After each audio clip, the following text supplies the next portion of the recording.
Let's see here.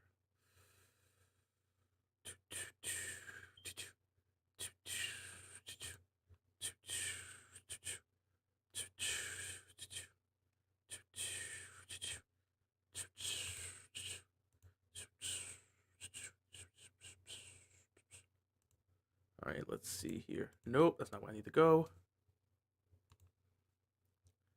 All right, let's get this started. Let's get this party started. Let's get this party started. Let's get this party started. Oh boy, tomorrow's gonna be a lot. Honestly, let me check this here because I might have to go 3 for 3. It might be the first time we do it this season where I go 3 for 3. Hey, I said there we go. We'll see if that ends up being the case. I don't know if I'm going 3 for 3. Oh no! That's not what I wanted to do. There we go. Thank you. Thank you. Thank you. Yep. This is better. Ah, yeah, this is better. This is much better. Okay.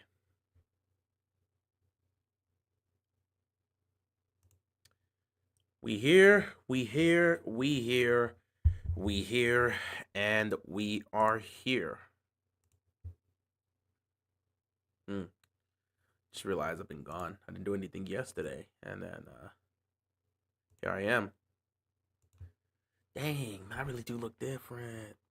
That's the crazy part, man. That's really the crazy part. We just getting started here. We just getting started here. Dang, man, I really don't be noticing it, but I really do. I really got the whole. I ain't gonna lie. I really went with the whole. Let me see. Let me see. Was that really the last time I was on? No, that's not it. There we go. Oh nah, it was. Oh wow. Did not realize that. Huh. Wasn't that nice?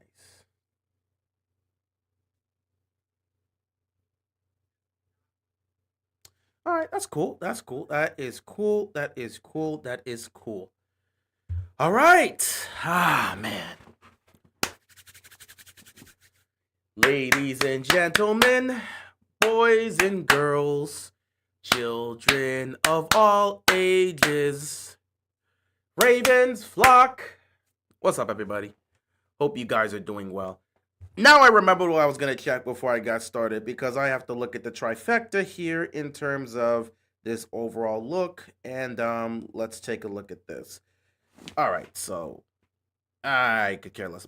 Yep, so it's at 1 p.m. This is going to be, no, just stay in browser. This is going to be, okay, that's on CBS. Interesting. Okay.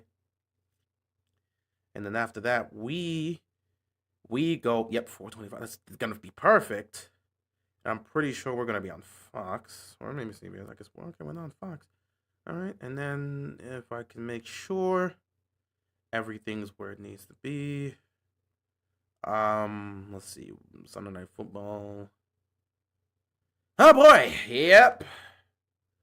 So tomorrow is going to be a packed day. We got a lot of good games happening tomorrow. A lot of interesting games for the most part. We have our first international game of the season, Vikings Steelers. I have no interest in being up to deal with that. I'm going to get as much sleep as possible because tomorrow might be a trifecta. Hopefully, nothing comes up that makes it so that I can't, but tomorrow might be the first trifecta of the season for me. And if it is the first trifecta of the season, I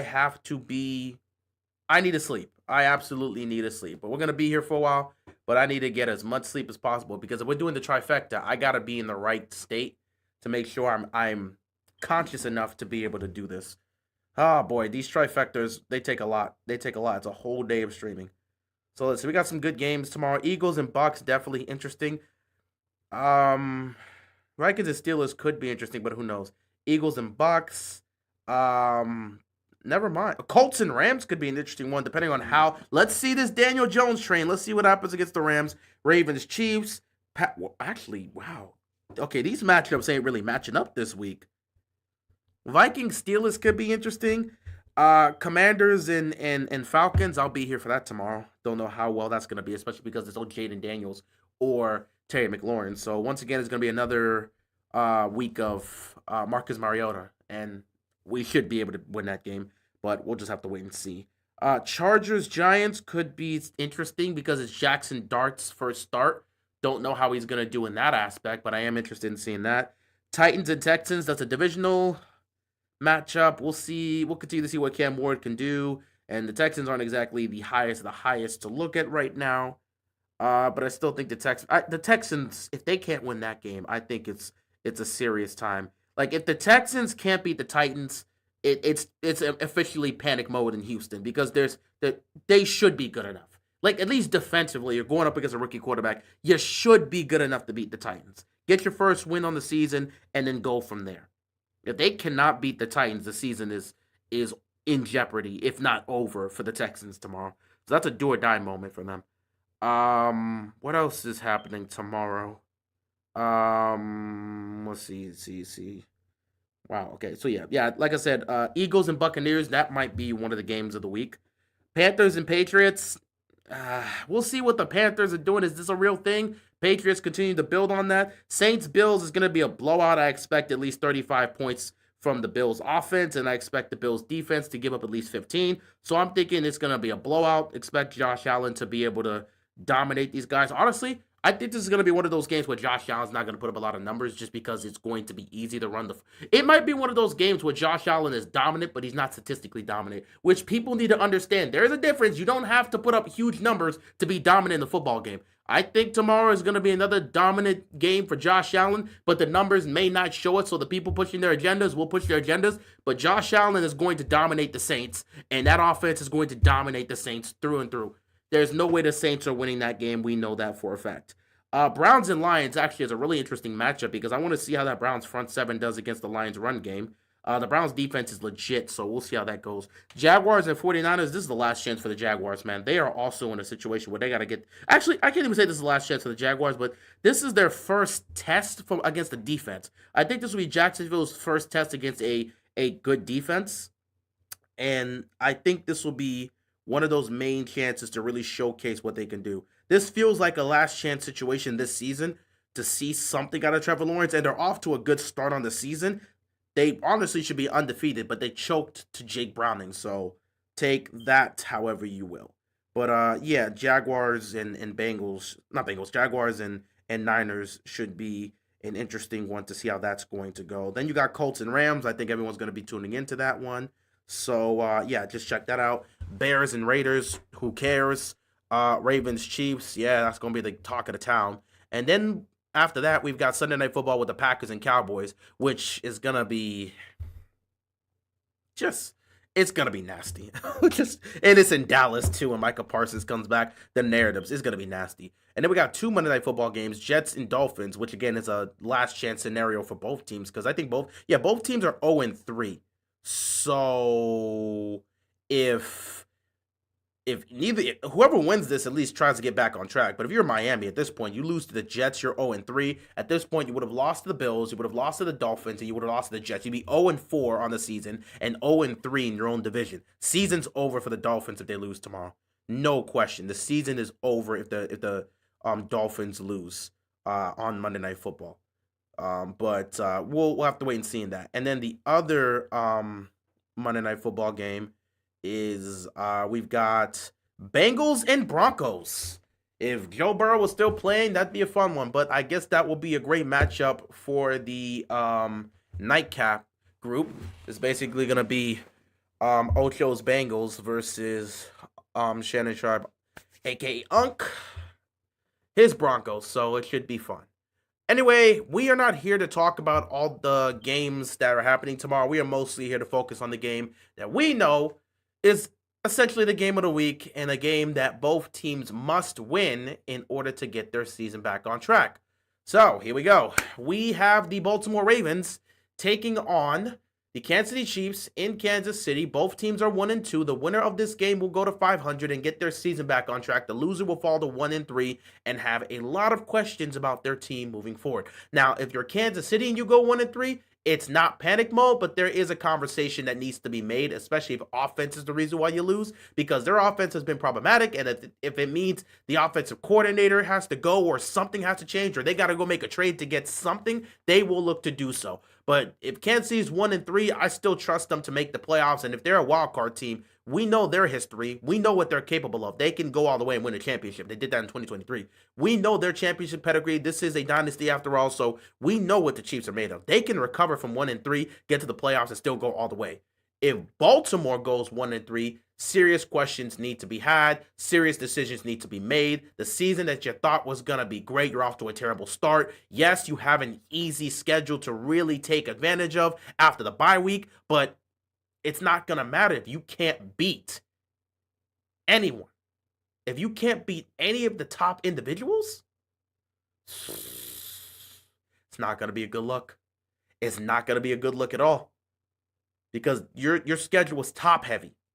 And if you can't beat any of the top individuals, you choked a 15-point lead in 4 minutes to the Bills, and then you get manhandled on Monday Night Football against the Lions. If you go out there and you let the Kansas City Chiefs beat you guys up and you lose, then we will really know that you're one of those soft teams that can't get it done. Nobody cares about all the talent you have. Nobody cares if you beat up on inferior competition. Because when you take a look at their schedule post-bye week, it's not difficult. You have one or two matchups that are going to be relatively challenging, but your top-tier matchups are now. And if you can't beat these top-tier teams, don't expect to do anything come January. Now, most of us have already accepted this is what the Ravens are, and they're not going to do anything come January, but that's not going to stop us from still supporting this team and enjoying football. It's the fall. There's nothing else to watch. Basketball has not started yet, and nobody really pays high attention to the NBA season in terms of overall interest. Now, I still watch the NBA season. I still tend to talk about it. I still tend to cover it. But for the most part, I see a lot of people really don't care much about the regular season, which I don't know if I want to watch the regular season this year. Do I really want to sit back and watch the Miami Heat, bro? Terry Rozier's still on the team. Wiggins is still here. I'm not trying. Oh, God. I know I'm going to watch it, but I just can't deal with another season with my Heat, man. I was hoping to lean extra hard on the Ravens because I did not want to watch the Heat, even though I know I'm going to. But now the Ravens are playing like this, so I'm just like, damn, I got nothing to look forward to. And then the playoffs are about to start for the MLB, and I'm not really the highest of confidence in my Dodgers going all the way. So it's not exactly a good look for me right now, sports-wise, but, it is what it is. I'll just have to manage it. Anyway, back to this. If Baltimore goes 1-3, serious questions will need to be had in regards to the Ravens' chances to really do something this year, what needs to be done, what needs to be changed. Maurice, it's funny, it's interesting.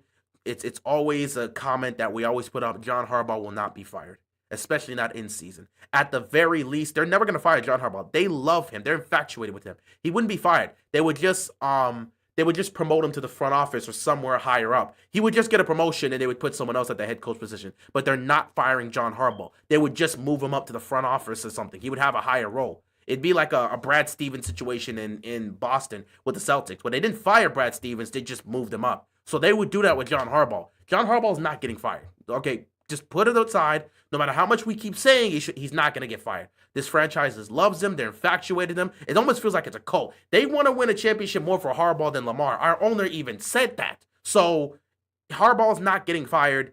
He would just be moved up. But if you want to say we want to remove him from the head coaching position and let him go move up to the front office or whatever, fine. But he's not getting fired. It's not going to happen.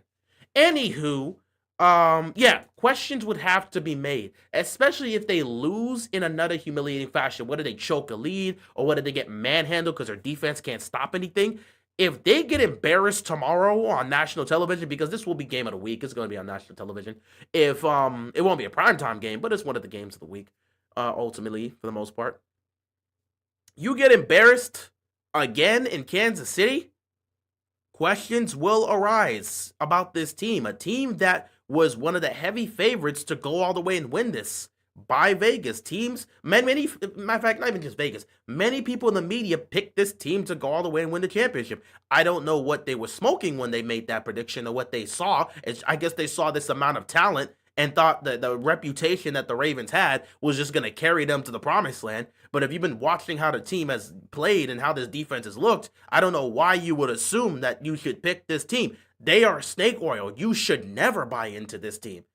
There should be nobody picking this team until they actually prove they can win. At least let them get to a Super Bowl before we talk about picking them for a Super Bowl. Like, you cannot trust the Ravens in the slightest. So all these people that picked the Ravens heading into the season, I don't know what you were smoking. You saw all that talent and you fell for it again.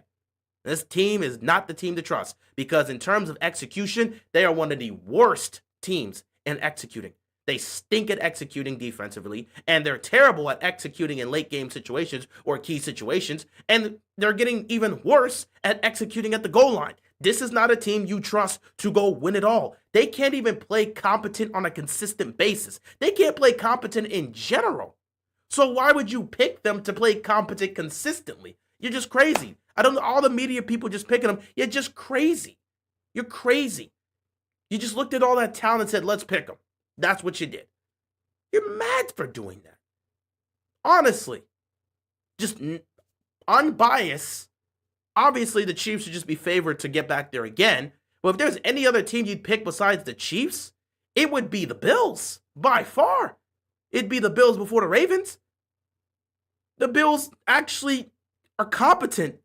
The Bills actually can execute in late game situations. The Bills actually know how to perform on a consistent basis in these late game situations, and they know how to execute in these late game situations. The only thing the Bills can't do is beat the Chiefs, which is why I come into every season and say the Chiefs should be the team favorite to get to the Super Bowl because we've seen them do it so many times. Mahomes has yet to play a season where he's not been in the AFC Championship game. So why would you pick against them? You don't pick against them until he finally misses one. That's when you pick against him, when he finally misses an AFC Championship game. So the Chiefs should be 1. The Bills should be absolutely 2 because the only team they struggle to beat is Kansas City. They've been competent against everybody else, both in the regular season and in the playoffs, minus one time against Cincinnati. So why would you pick Baltimore? Because you see this overwhelming talent. Baltimore stinks at execution. Why would you pick us? I don't know. But it just feels like you pumped all these expectations on. So when we don't live up to it, because we won't, because this team's not competent enough to play consistent football, when we don't live up to it, then that'll just be another whole offseason of piling on, blaming Lamar for everything, and pretending that nothing's wrong with this team. And that's the one thing that annoys me with the Lamar Jackson discourse, because you got a group of people that will put all the blame on Lamar and ignore everything else, and then you got a group of people that will blame everyone else and never put any sort of blame on Lamar, as if he hasn't played a role in us losing in the playoffs. It's annoying. There's never any level of nuance when we talk about Lamar Jackson in these situations. If you're asking me which of the two is most annoying, obviously the one that just blames Lamar for everything is more annoying than the ones that try to protect Lamar like he's just this perfect player that never makes a mistake. The ones that are louder is definitely the ones that blame him for everything, which continues to be a stupid narrative. But again, in this era of sports discourse, when all we do is give all the credit to the superstar players, especially at the quarterback position, if you win, the quarterback gets all the praise. If you lose, the quarterback gets all the blame. That's just how sports discourse is for the most part. No one really looks at the aspect of a team game anymore. You know, it just feels like a lot of NFL discourse has really turned into NBA discourse where we just put all the blame on the superstars and say, you're the reason why the team didn't win. But it's weird. I don't like when we do that in basketball, but I can at least understand it in the NBA because, again, you're out there for both offense and defense. So if you're out there doing your job offensively, but you're getting cooked because you can't guard anyone, I can at least point to that. They'll sometimes like to blame LeBron for things that are out of his control, but at the same time, I can be like, I can kind of understand it. I don't blame LeBron and say his fault. But I get when LeBron is not out there playing defense and the Lakers defense stinks as a unit. I get where you can put some of the blame on LeBron and say, well, you're not doing well defensively. You can't stay in front of anybody. I can understand that because in basketball, you're playing offense, you're playing defense. You have a lot more control. In football, the quarterback just plays on the offensive side. He has no control. So how do you blame the quarterback for something that is completely out of his control? It's stupid. Why would I blame Lamar for what the defense does? That's dumb. Why would I blame any quarterback for things that have nothing to do with them? If his offensive line can't protect him, that's not Lamar's fault. If the defense can't stop anything, that's not Lamar's fault.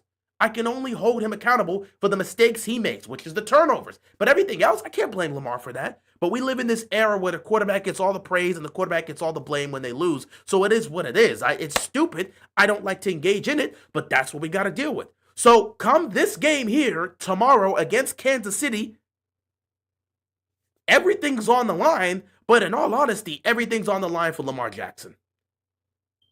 Media-wise, everything's on the line for Lamar Jackson. Because if this team goes up there and loses again, the storyline won't be the Ravens lose, they're 1-3, what's going on with this defense?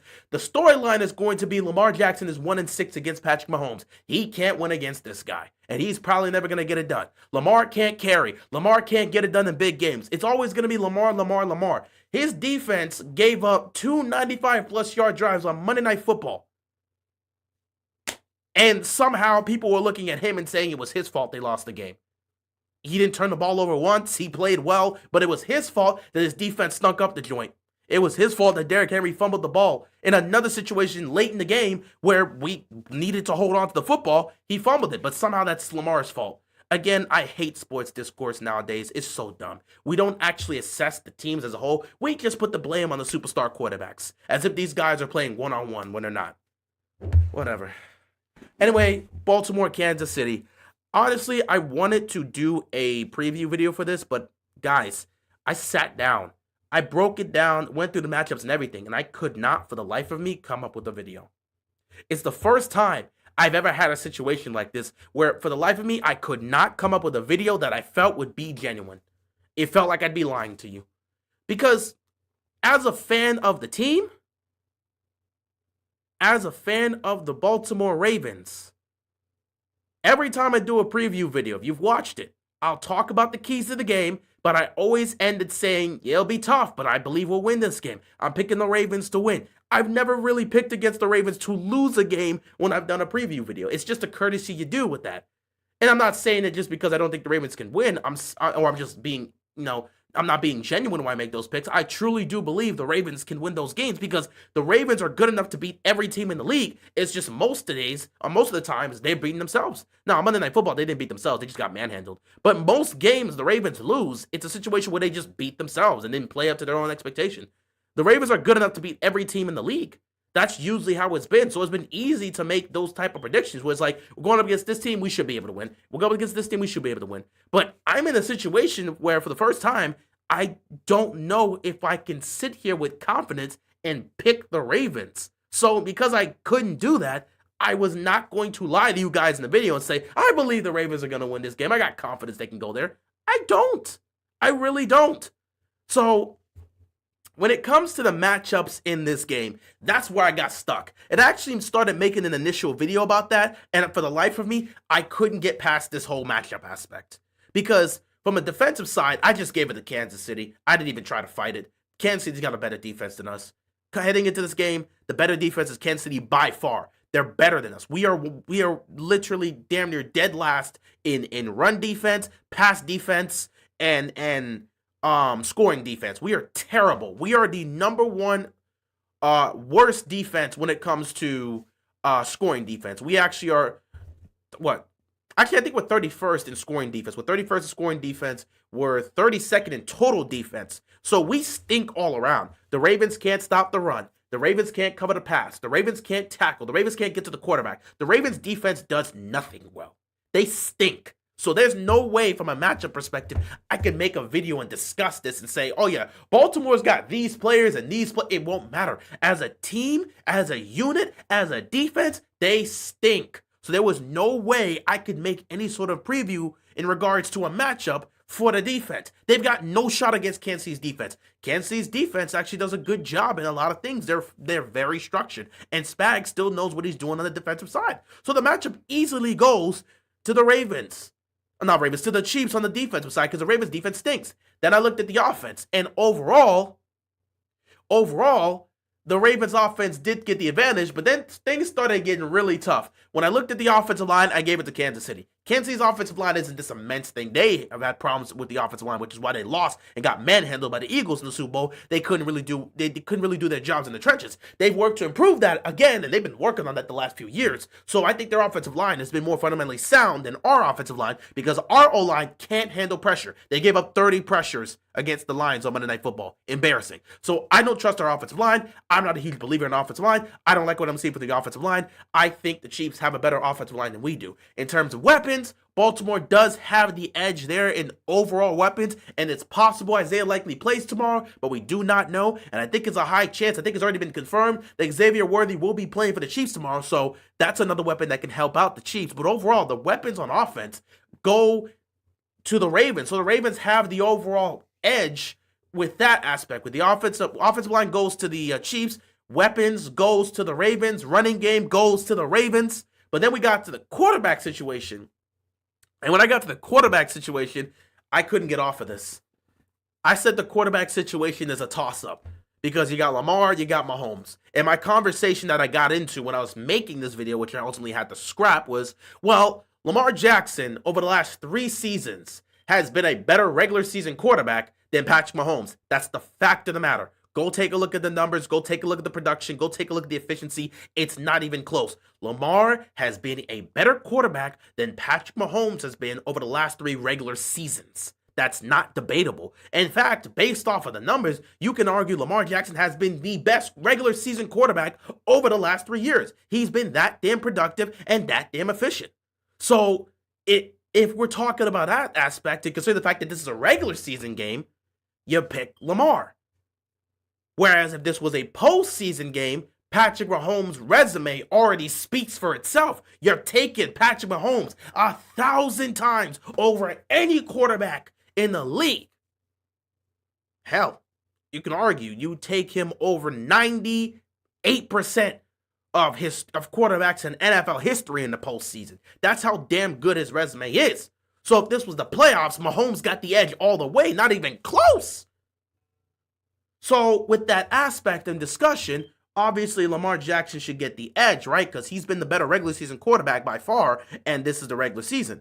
But then I got into the next issue that I was having here. And that is, well, we have to take a look at the matchups head-to-head between the Ravens and the Chiefs. We're not like the Bills where we faced off against the Chiefs in the playoffs multiple times and lost. We've only faced off against the Chiefs one time in the postseason. That was the 2023 AFC Championship game. And in that game, Lamar got outplayed by Mahomes. It was clear. Mahomes played perfect. Lamar turned the ball over. Everyone on the offense were looking razzled. Meanwhile, Mahomes and Kelsey came into our building in that hostile environment and played the best game they've had of their career. That right there is the most impressive performance of Patrick Mahomes' career. If anyone asks me what is the best performance I've ever seen from Patrick Mahomes, it was that game right there in the 2023 AFC Championship game. I don't recommend, if you're a Ravens fan, I don't recommend you guys going back and watching that. But if you're not a fan of either one of these teams or you're a Chiefs fan, go back and look at that performance and you'll understand why, despite the fact that you only put up 17 points, that was Patrick Mahomes' best performance of his career, dude. I'm not even joking. Mahomes went into a hostile environment against the #1 defense and played a game where the defense was actively trying to hurt him.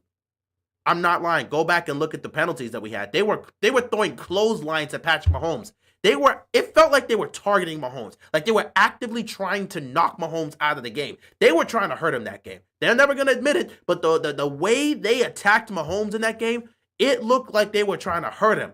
They were throwing clotheslines and everything and getting penalty calls. So watching him take those type of hits and be completely calm, cool, and collected, and he never broke, and he still did what he did to us in that game, that's the best performance of his career. That's the most impressive one. It won't be the most impressive statistically, but to go into a hostile environment in the AFC Championship game against the #1 defense that was the Triple Crown, that led the league in sacks, takeaways, and was a #1 scoring defense, and you were an offense that struggled all year to come into that building off of beating Josh Allen in his building, to come into our house against that defense in that moment with them actively trying to rip your head off, and for him to perform like that, that's the most impressive performance of his career. The Super Bowl was a layup for him after that. Surviving that, I knew the Chiefs were going to win the Super Bowl. But that's beside the point. If we were talking about postseason in the situation, Mahomes gets the edge. But then we talk about head-to-head matchups, it again becomes problematic because if we've only faced off against them one time. So the other 5 times we have faced off against Mahomes from 2018 to now has been in the regular season. And we've only beaten him once. So 2018 we lost to him. 2019 we lost to him. 2020 we lost to him. 2021 we lost to him.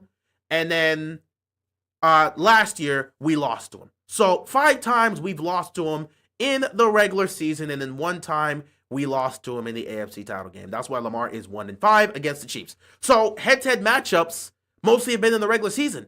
And if you go take a look at those matchups, again, Mahomes has outplayed Lamar in these games. The Ravens haven't played a game against the Chiefs where they have not turned the ball over at least once. That is problematic. Meanwhile, Patrick Mahomes has been cooking our defense every single time he's faced off against it. Well, actually, nearly every single time he's faced off against it. There's only been 2 years where Mahomes didn't necessarily cook our defense overall. That was 2018 and that was 2023. But he still made enough plays to win, such as the 4th and 8th play he made in 2018.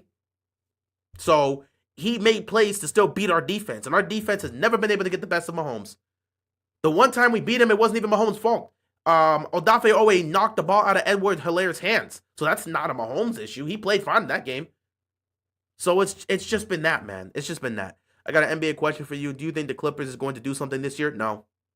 I've never been a believer in the Clippers. I gave them one. I'm not going to say never. I gave them one chance. When they got Kawhi and Paul George for that first time when they went to the bubble, I didn't, well, obviously we didn't expect them to be in the bubble, but I thought that year when they got Kawhi and PG, I thought they could do something serious. I wasn't fully sure they could get to the finals, but I expected them to get to the Western Conference Finals and take on the Lakers. It was supposed to be Lakers and Clippers, a battle of LA in the Western Conference Finals, LeBron and AD versus Kawhi and Paul George. I thought it would go 7, and I honestly said it was a coin toss either way. And I thought the winner of that Western Conference Finals matchup would ultimately go on to win the championship. I was right about that. The Lakers went to the Conference Finals, won the championship that year against my Heat in the bubble. It is what it is. But like I thought that was the one year. Other than that, I stopped. I didn't have any faith in them. The following year, things got bad, injuries, all this other stuff. So no, I didn't have faith in them past that.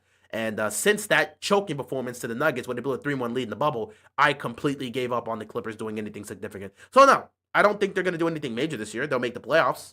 If Kawhi's healthy enough, they'll make the playoffs. But that Clippers team is done. They're not going to compete for a championship or do anything significant. They can make the playoffs, but they're not beating the Thunder. They're not beating the Nuggets. And if they face off against a team like the Timberwolves, they're probably not going to win that one as well. So I'm not a believer in the Clippers. It is what it is. So, yeah, back to what I was talking about. Mahomes cooks our defense every single time. So, if we're talking about historically, if we're talking about regular season in terms of who's been better regular season, Lamar's been the better regular season quarterback over Mahomes the last 3 years. So, you would want to pick Lamar because it's a regular season game. However, Mahomes has been better in the postseason by far in comparison to Lamar. It's not even close. And then head-to-head matchup-wise, Mahomes has outplayed Lamar in most of these matchups and has a 5-1 record against us. So how do I, again, not pick Mahomes in this situation? And we're favored in this game. I don't know how we're favored. What are they seeing? What are they seeing from this team that they keep favoring us? This is a setup. This is a legit setup, man. This year is a whole setup, bro. We got caught. They setting us up. Why are we favored in Kansas City when we're 0-3 in the Mahomes era? We haven't won there since 2012, but we're favored to win in Kansas City? This is stupid. This is absolutely stupid. This is a setup. This is a setup. I call it right now. This is a setup. They're setting the Ravens up to be the laughingstock again. And they're probably going to end up being the laughingstock. Man, this is nasty. This is real nasty. How the hell are we favored in Kansas City when we haven't won there since 2012? How the hell do you get favored from that? We can't beat Mahomes, but we're favored heading into Kansas City when our defense looks like that? That's stupid. That's real stupid. Especially considering the fact that the 2 losses that the Chiefs have are tight games to the Chargers, who are 3-0 and beat everyone in their division and look to be a Super Bowl contending team, and the Eagles, who are defending champions that haven't lost a game since week 4 of last year? So how the hell are we favored heading into Kansas City? This is stupid. But yeah, back to the quarterback head-to-head matchup, coin toss, man. Because Lamar has just been the better regular season quarterback by far in comparison to Mahomes over the last 3 years. But Mahomes has been the better quarterback in these head-to-head matchups. He's always torched our defense, and postseason-wise, he has the advantage. So, again, it's a coin toss for who you pick for this. But overall, the offense does get the advantage. And then you look at the coaching aspect, it's not even close. Andy Reid is a far better coach and will be remembered. He's a far better coach and he'll be remembered highly more than John Harbaugh will ever be remembered. In comparison, Andy Reid and John Harbaugh aren't even in the same stratosphere. And every time John Harbaugh plays his former teacher, he gets embarrassed. You know, they always say the student's supposed to surpass the master. Don't you see that always in stories where you get this protagonist that ends up getting taught by this sensei and they're supposed to surpass that? You know, it's always like the student surpasses the teacher. We don't get that. We don't get that. We do not get that. The student has not surpassed the teacher. He never will. Every time John Harbaugh plays against Andy Reid, John Harbaugh gets outcoached. He's had one fine moment against Andy Reid, and that was in what's it called? That was in 2021 where he went for it on 4th down. That's it. That's the only time. So yeah, John Harbaugh, the coaching matchup advantage easily goes to John Harbaugh. Oh, Jesus Christ, I said that. Coaching matchup easily goes to Andy Reid because John Harbaugh will never be better than Andy Reid, not on his best day. Harbaugh constantly gets outcoached. And then when you look at the coordinators, obviously we have the advantage because Todd Monken's just the better offensive coordinator. And Kansas City, their play calling offensively has been bothering a lot of the fans, especially because they don't got a run game and they're trying to get that going. So their play calling offensively, it actually seems like it's starting to piss off both Mahomes and Kelce. Specifically Kelce, he does not like how that play calling is going. So yeah, offensive play calling wise, it's not even a competition. Todd Monken's the better offensive coordinator. Defensively, come on, let's be serious. Spags is one of, if not the best defensive coordinator in football when it comes to executing in the big moments. His defense, every time his defense needs to do a job, they usually do it. They've had some bad moments, like the Super Bowl, but there's a reason why they're sitting here with 3 championships. And if it wasn't for Spags' defense, they don't beat us in the AFC Championship game. The biggest play of the season was the forced fumble at the goal line on Zay Flowers. That defense did everything they needed to do to make sure Baltimore did nothing in that game. So, yeah, and Spags' defense always finds. Spags has been the one defensive coordinator that has consistently found a way to slow down Lamar Jackson and the Ravens offense, no matter who the coordinator is, whether it's Greg Roman or Todd Monken. Spags has always found a way defensively, and every single time he runs the exact same thing. It's always a 5 or 6-man blitz, and we never have an answer for it. The one time we did was last year. The one time we actually did have an answer for the man blitz, it was last year. And guess what? We couldn't execute at the goal line. We finally found an answer for Spags' defense. We finally found somewhat of an answer for that 6-man blitz he was throwing at us last year. And the one time we could have just taken a hold of that moment and won the damn game, we couldn't execute at the goal line. Hilarious. And Isaiah Likely's toe just happens to be on the line. I mean, it's the same thing. So again, overall, I look at this, it's about dead even, man. It's really about dead even in terms of the overall matchups. But in all honesty, not a soul has a faith in that Ravens defense. So when it comes to the actual game, I think offensively, Lamar is going to get his. He's going to get his. I think Derrick Henry will at least have a better performance here than he did last week.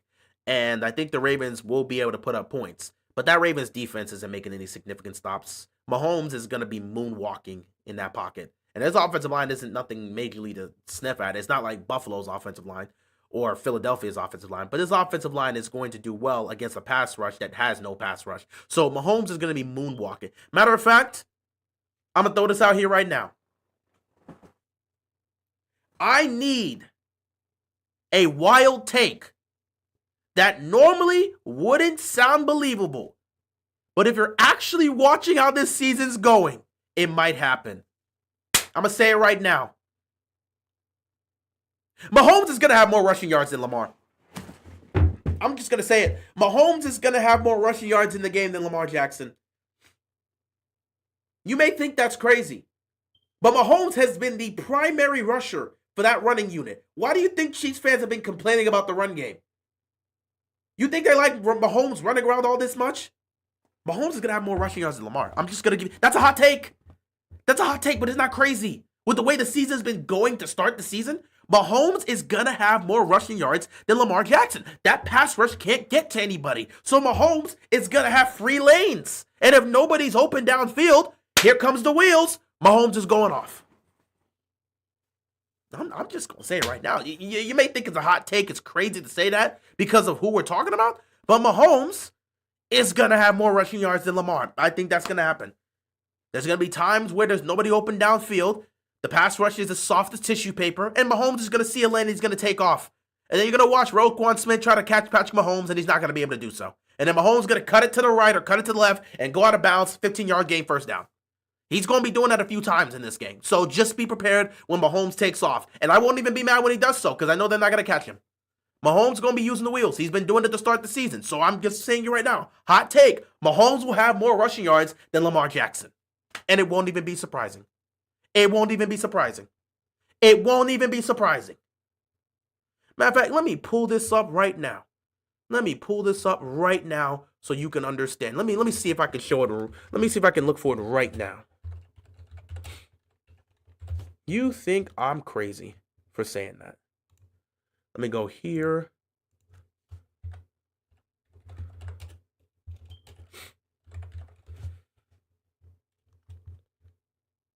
So I got him right here.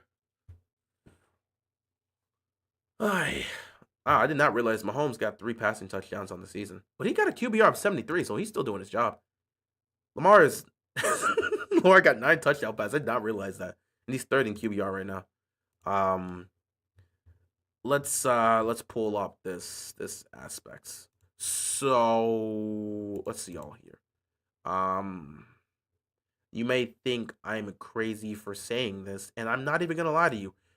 This sounds crazy, but hear me out. This is what you need to know right now. And you think I'm messing with you. Through 3 games, I'm not even joking. Through 3 games, Lamar Jackson has 118 rushing yards through 3 games. 118 rushing yards for Lamar Jackson through 3 games. Patrick Mahomes has 125 yards rushing through 3 games. Mahomes has more rushing yards through 3 games than Lamar does. I don't know what to tell you. Through 3 games. Mahomes is leading the league in quarterback rush yards through 3 games. So it's not crazy. For anyone that's thinking I'm coming up with this hot take, it's not crazy. Mahomes has been taking off like crazy. He's got more rush yards in 3 games than Lamar Jackson. Lamar's at 118, Mahomes at 125. So when you see this paper-thin, tissue paper front 7 try to get to Mahomes, and nobody's open downfield, and there's lanes open everywhere because our pass rush can't get to the quarterback to save their lives, watch Mahomes take off tomorrow, and it will not be a shocker to anybody. And it's not like you're going to use quarterback spies against Mahomes. You're not going to do that. But it feels like at some point, if this keeps happening, you're going to at least attempt to throw a spy. But again, with Mahomes, you have a fear to do that. But yeah, hot take for tomorrow. Mahomes is going to have more rushing yards than Lamar. I don't know if it's going to be an aspect that's going to determine who wins the game, but I just want to put that out there for you. It's a hot take. Mahomes will have more rushing yards than Lamar.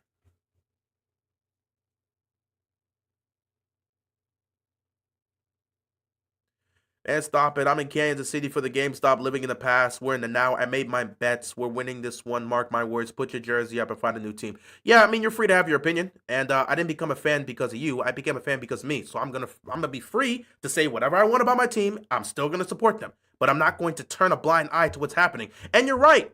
You're right. We need to stop living in the past.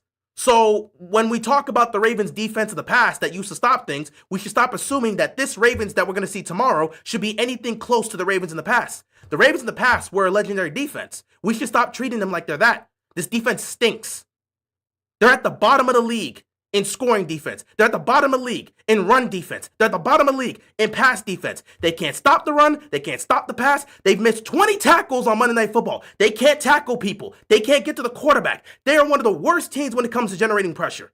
So let's stop. You're right. Let's stop living in the past and assuming that this Ravens defense is the same dominant Ravens defense that's played in previous years, because they're not.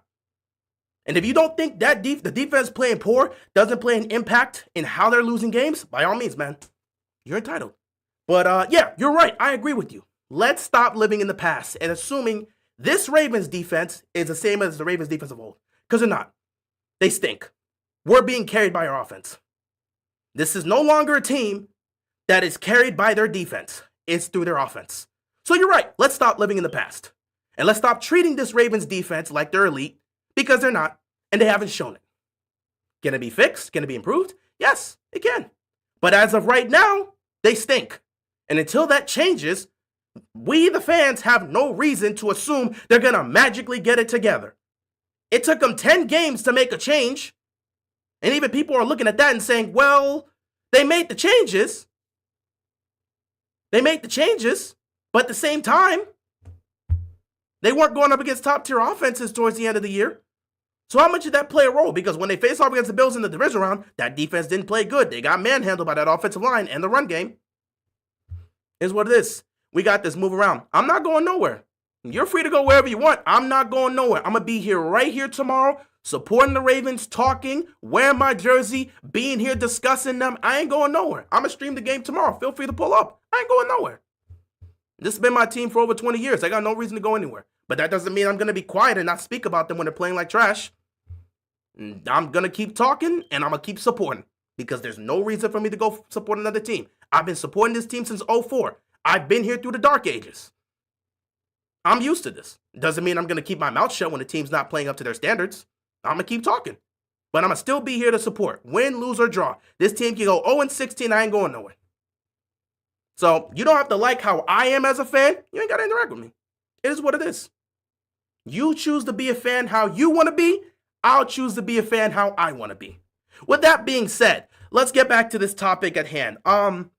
Yeah, in terms of this matchup, again, it's about dead even when you look at it from certain aspects. The defensive advantage goes to goes to Kansas City. The offensive advantage clearly goes to Baltimore. They got the best offense in the league. Coaching-wise, the advantage goes to Kansas City. There's some aspects. There's some aspects from both sides that is relatively even.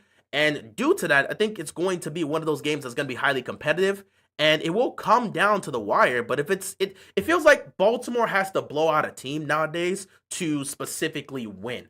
It feels like Baltimore has to blow out a team to feel comfortable enough to win, because they're not doing a great job in late game executions to win these close games. That's where the problem is. When they have to face off against a top tier team and they need to execute as a unit both offensively and defensively in these key situations, they're failing the tests. You can't trust the defense in late game situations. And the offense, they start making mistakes here and there, and it's starting to get concerning when you look at the offense in the late game situations, they're not able to execute. And it's getting concerning that they're failing to execute at the goal line as well. And it's weird that they keep running the same damn plays at the goal line. It's not working. Mix it up. Mix it up. Mix it up. You're spoiled, like Kyle Hamilton said. Yeah, I'm spoiled because I'm calling out the defense for looking like trash. I'm spoiled because I'm calling out the Ravens defense for looking like the worst in the league. I'm sorry. I'm sorry. You're right. I'm sorry. I shouldn't have any expectations. When the defense is ranked 32nd in the league, when their run defense is ranked 30th, when their pass defense is ranked 31, which you never really see from a Ravens defense, when they're playing like hot trash, can't stop the run, can't stop the pass, can't do anything, me as a fan calling them out for playing like trash, it makes me spoiled. That's fine. You and everyone else with that mindset, it's cool. All of us will make the adjustment. We will not sit there and put expectations on the Ravens defense. When they give up 30, we'll say, hey man, they did their best. They tried. They executed. Maybe next week they'll try to fix it. Same as last year. We're fine. How did last year end, sir? We lost in the divisional round. How did last year end? This is the mindset y'all don't understand. We are not the Raiders. Making the playoffs is not enough. Even Shannon Sharp said it. What, do you know how many teams can go win 10, 11, 12 games, make the playoffs and lose? This is a team with championship aspects, with an MVP quarterback that's going to the Hall of Fame, a running back that's going to the Hall of Fame, and now you got a wide receiver who, again, is not really the top guy here, but he's going to be in the Hall of Fame. But you got two guys playing at the height of their game right now still. This is a championship level team, and you're watching a Ravens defense play the worst football you've ever seen. And the Ravens fans call out the defense for not even looking competent, and we're spoiled. And then you hear the thing same as last year, we'll be fine. And this is the thing you miss. Nobody that's called out the Ravens defense has sat here and said we're going to miss the playoffs. I, as well as everybody else in the Ravens fan base, we all know this team's going to make the playoffs. They're going to make the playoffs. There's no way in hell the Ravens are going to miss the playoffs. Lamar is not going to sit back and let this team miss the postseason. They're going to still win 12 games. They're not going to miss the playoffs. But what you guys fail to understand is this is a team that has championship expectations. They're one of the team's favorite to win the Super Bowl. You got people in the media picking them. When you can't live up to expectations, people are going to talk. And when people in this fan base have watched year in and year out the same thing happen, people are going to say something. Should we just sit here and be complacent when our team keeps choking and losing over and over and over again in the playoffs? What are we talking about here? We watch year in and year out. They get to the playoffs, underperform, they don't live up to their expectation. Get to the playoffs, underperform, don't live up to their expectations. You don't think Ravens fans are going to get tired of that? Should we just sit here and be quiet? Or we ride with them no matter what? We should keep our mouths shut. Everybody in this fan base rides for this team. We want to see them to win. But should we just ignore the problems, not talk about it? Should we just sit here like blind fans and pretend, oh, the team is playing like trash, the defense is the worst in the league? Let's shut our eyes and pretend that's not happening. What are you talking about? We're not the Raiders. We're not the Panthers. What are you talking about? Not if you're a fan. Yeah, because a fan has to accept everything that's happening. I guess Cowboys fans that are complaining about Jerry Jones, they're not real Cowboys fans. You traded away Micah. You shouldn't be mad for them to trade away Micah.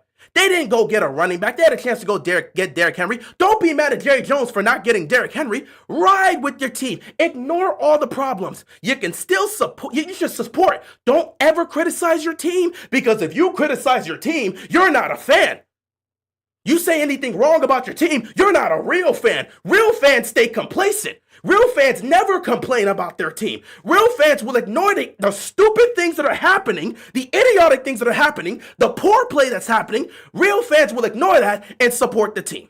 If that's the type of mindset you have, by all means, buddy, go ahead.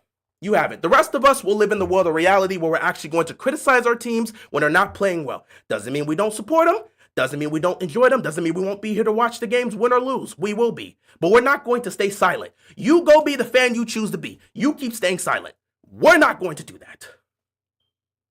Everyone else in the chat, they've had their part. They've had their same things too. We're not going to stay silent. You can continue to be silent. Be silent. Ignore everything that happens. Every time they lose, we're good. Don't change anything. Run it back next week. We're good. When they lose in the playoffs, hey, you tried your best. We're good. Move on to next season. Don't worry. Then, when Lamar gets sick of this and he eventually leaves, hey, we're good without Lamar. We'll be fine. We were here before Lamar. We'll be afterwards. Don't worry about anything. Never complain about anything. Team could go on 16. Never complain. Real fans never complain. That's the mindset you guys want to have? Good for you. I and many others will not have that mindset. So I guess that's a difference of fandom. Good news is I don't interact with fans in the first place. You choose to be a fan however you want. I choose to be a fan however I want. So go ahead and be the type of fan you want to be. I'm going to be the type of fan I want to be. I'm not going to stay silent when this team loses. I will always be here to support this team and talk about the good team. When they win and they play well, I always give praise. It's here on my channel. When we win and we play well, I always give praise. When people are doing well and doing a good job and are executing, I always give praise. And then I say, we got to keep it going. We got to keep it going. We know what we're capable of. We play like this, we can win. When we lose, I'm going to throw the criticism there because you're not doing your job. You've got far too much talent to be playing like this. So that's what I'm going to do. It's what I've been doing every year on this channel, and I'm going to keep doing it. You be the type of fan you want to be. I'll be the type of fan I want to be. So that's cool. Y'all do what y'all want to do. And I'm going to do what I got to do. That's just it. Let's continue here. This game on Sunday, well, tomorrow, it's really going to come down to offensively. I just need to see the Ravens play a clean game.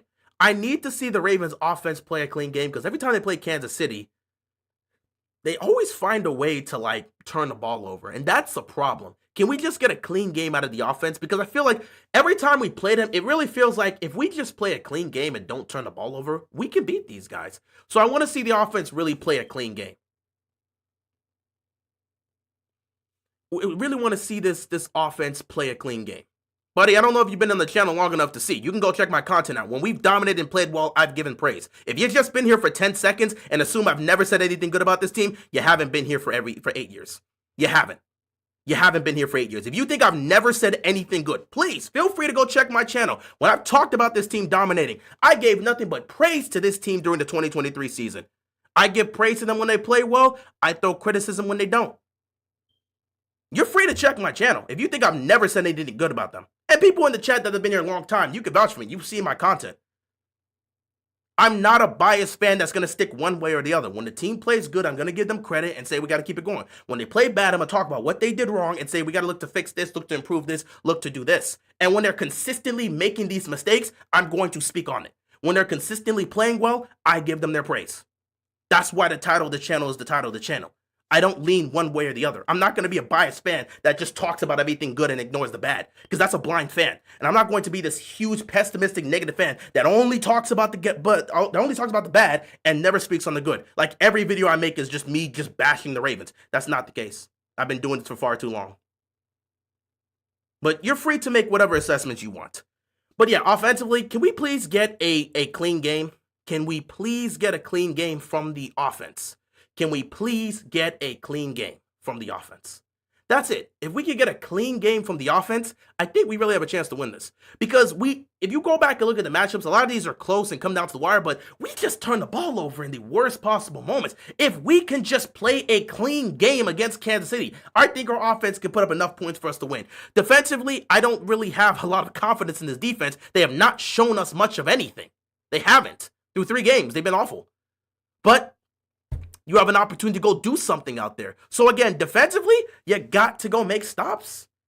I'm not going to sit back and say create turnovers because, again, you don't really do a good aspect of it. Hey, man, difference of opinion. You don't have to like what I say. I've always been honest and real about the team.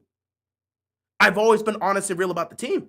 I love it. Whenever I give too much, I love how you guys work. And this is the fun part about the internet. I get criticism when I speak about the negative. Oh, I'm a negative fan. I'm pessimistic. You never say anything good. But then I speak about the positive of the team. Oh, you're a blind fan. You must be a Lamar fan. You always want to talk about the good. Why don't you talk about the bad? You never can I can never satisfy everybody. So I just stick to myself and do what I do. Because when I'm praising this team up, I get crap from fans. Like, you're going to ignore what this happening here? Yeah, we're winning this, but you want to ignore the fact that we can't do this, and that?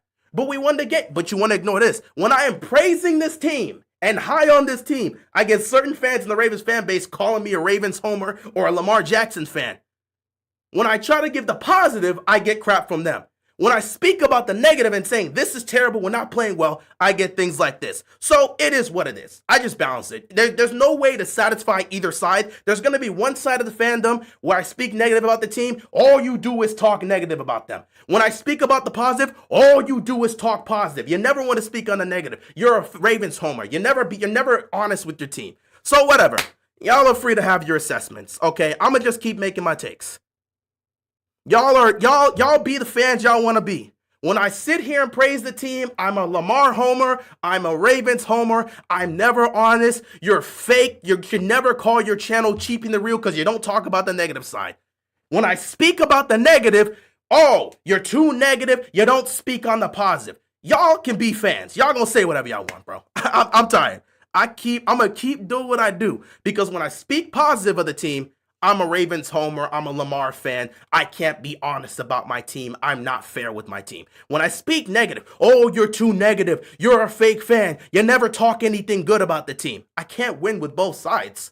So whatever, bro. I'm going to keep saying my takes. And whatever side this week is going to say whatever they want. And next week will say whatever they want. Again, both sides are coming at me at this point. So when I speak too highly of the Ravens, I get crap. When I speak too negatively of the Ravens, I get crap. It's a fun part. That's what makes content creation so fun. You're never going to satisfy everybody, especially when you're giving takes on sports. Because when I'm too high on my football team, I'm biased. I'm a Ravens homer. I only speak positive. I'm annoyed and negative. You're not truthful. You're biased. When I speak negative, it's the same story. So it's just like, all right. Is Ronnie out? He's questionable. Ronnie's questionable. Let me actually pull up the injury report here. Let me pull up the injury report. Is Ronnie out? They didn't. Let me see. I don't think they had him. That's cool, Barry. You can feel however you want to feel. I'm going to keep saying the same thing. If you've been here for 8 years, you've seen the positive that I've spoken to this team, you've seen the negative. If you've been here for 8 years, you would know my body of work. If you don't believe I'm a fan, fine. You're entitled to your opinion. I don't care. I've been here for 8 years supporting this team. I've spoken of the good. I've spoken of the bad. You are entitled to your opinion. Okay? I didn't become a fan because of you guys. I became a fan because of me. I don't have Willis McGahee and Deion Sanders jersey up here. I don't rock this. Oh, what's my jersey? I don't rock my jersey over here because of that. I don't have all the Ravens gear here. I don't have a picture of Ray Lewis and Ed Reed here because I became a fan because of you guys. I've been literally supporting this team since 2004. So it's all cool. It's all cool. I've spoken positively of the team. I've spoken negatively of the team. I've tried to be as fair as possible with my team. That's why the channel's name is Keeping It Real. I don't shy away from the good and I don't shy away from the bad. I speak of both. You guys will never be satisfied no matter what I say. I'll speak on the good and I'll speak on the bad because it has to be said. But when I speak on the bad too much, you have problems. If I speak on the good too much, now I'm a homer. So it is what it is. You're just the player of the week to criticize me for speaking too much. I got another guy like you. When I speak too highly about the Ravens, he's right there to call the Ravens trash. So I love it. I got another person. There's another person that never agrees with any positive thing I've talked about the team. When I'm spoken highly of the offense, when I'm giving credit to the offensive line, that same person comes to my comment section and comments and says, you're absolutely wrong. How can you think this team's any good? This team is trash. When I've spoken about the offensive coordinator, your offensive coordinator sucks. Are you stupid? Why do you think your offensive coordinator is good? I have that same fan that every time I praise the Ravens, they're always in my comment section saying I'm wrong for praising the Ravens. When I've given credit to whenever the defense has done well, they're in my comment section saying I'm wrong and I'm biased towards my team for giving any credit to my defense. So it is what it is. I mean, it's not you, Charles. It's not you, Charles. You don't do that. I know who it is. They constantly come in my comment section. Every time I got praise for the Ravens, they always come there and just immediately disagree with what I gotta say. I give credit to the team. No, you're being a homer now. You're just being a homer because you're a Ravens fan. When I pick my team to win, you're only picking them because you're a Ravens fan. I get it from both sides, guys. I get it from both sides. That's just the aspect of being a content creator. It's never going to be satisfying for you guys. It's never. There will always be someone that doesn't like your take, and it's always going to be the case. Yep, 8 years, and all I've done is bash this team. 8 years, and all I've done is bash this team. All right, man. 8 years, and all I've done is bash this team. I guess so, man. I guess so. Over 1,000 videos here, all of them are just negative. Never said a good thing about the team. You got it, bro. You got it. Okay, so Adam Schefter is saying that Isaiah Likely is expected to play in week 4. So he was questionable on the list, but Schefter's saying there's a high chance Isaiah Likely is going to play. So that is a good thing there. Isaiah Likely has a high chance to play in the game tomorrow, which I hope he does because we could definitely use him. As for the Ravens, Nnamdi Madubuike is out. Broderick Washington's out. Both of those guys were put on IR. Also, Patrick Card is still out. We don't even know if we're going to get him back. In terms of guys that are questionable, Travis Jones is questionable. Isaiah Likely is questionable, although Schefter said he's expected to play, so we'll see how that works out. Ronnie Stanley's questionable. He's not out for the game. He's questionable. And then Kyle Van Noy also practiced this week. He's questionable, but I'm not too high as to whether or not he's going to play. I hope he does because we could definitely use the help on the pass rush. So who was asking for that? Oh, yeah, Gary. Ronnie Stanley is Gary and Gary. I was looking for it saying yeah. Ronnie Stanley is questionable. I don't know if he's going to play. He's questionable. I don't know if he's going to play. He is questionable. So yeah, Travis Jones is questionable. Isaiah Likely is questionable. Ronnie Stanley's questionable, and Kyle Van Noy is questionable. So of those four, I don't know if all of them are going to play, but I hope so. Let's see. Tinzay, thank you so much for the $2 donation. Hope we lose tomorrow so Fraudball gets the smoke. He gets fired. And I'm sorry. We lose. Harbaugh's not getting fired. We lose and Harbaugh's not getting fired. So again, you guys keep pushing this John Harbaugh gets fired thing. He's not going to get fired. I know you guys want to continue to push for the Harbaugh to go. The best thing that's going to happen is he goes upstairs. It'll be a Brad Stevens situation. He's not getting fired. It'll just be a Brad Stevens. If they really wanted to move off a Harbaugh from a head coach, they would just move him to the front office or something and put someone else there. But Harbaugh's not going to get fired. Through 2021, with all the injuries, your channel was still positive through the injuries, ups and downs that season you gained this fall. Thank you, Gary. Listen, I'm tired of it. It don't even matter. I appreciate you, Gary. When we were dealing with all the injuries, I did nothing but try to be positive for the team. I was sitting back and saying, all those injuries, it was unfortunate, it was tough, but we're still going to fight through this. And the thing about it is, I even spoke about the injuries and saying those are huge major losses. Losing, who do we lose? We lost, what's his name? Marcus Peters. We lost Marcus Peters in training camp. We lost all these guys. I still said we had a chance to make the playoffs because we got Lamar Jackson. You still got some good guys on this defense. We can do it. We lost in Pittsburgh that year. And I sat back and talked about how proud I was of the defense because of this. No matter how bad things went during the 2021 season, I tried to be as positive as possible and said, these injuries are killing us. But the resiliency, and I said the 2021 season was defined by the Ravens' resiliency. No matter how many injuries are happening, they're still resilient. No matter how bad the injuries are, they're still resilient. And their resiliency defined that season. Multiple double-digit comebacks. The double-digit comeback to beat the Chiefs. The double-digit comeback to beat the Colts. The double-digit comeback to beat the Vikings. I spoke about this. I said the season of 2021 was defined by their resiliency. And even when Lamar went down, I still said, hey, we're probably not going to be able to win the Super Bowl, but we can still keep morale up. Let's rally behind Tyler Huntley, and let's see what he can do. I said all of that, but apparently I'm just a negative fan that never speaks about this. I like you, but stop being so critical. That's not my job to do. My job is to be fair about the team. So I have to be critical, but I also give praise. I can't lean one side. I'm not going to be this guy that only speaks about the positive. I can't do that. That would be lying to my fan base. I can't do that to satisfy you because everybody else in this comment section will call me out as a liar if I'm sitting there and ignoring all the negatives.